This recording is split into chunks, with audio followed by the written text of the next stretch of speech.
Hello. Thank you for showing interest in my research. I will begin by going over some of the background information and the reasoning behind the research before explaining the methodology and the expected results and diagrams. Electric vehicles, smartphones, and other newer technologies are relying more and more on mining.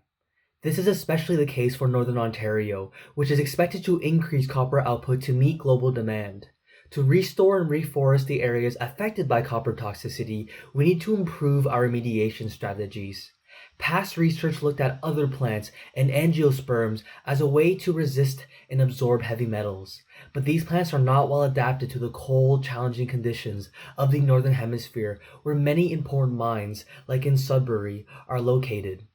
For my study, I will be looking at how white spruce gene expression changes under copper stress. I will do this by creating a transcriptome, or a profile of gene expression, for plants that are resistant to copper stress and for plants that are vulnerable or heavily damaged by copper stress. Using transcriptome analysis, I will be able to find the amount of gene expression distributed to certain functions and to certain locations within the cell. I will then compare the gene profiles of the copper-resistant trees and copper-susceptible trees to the control.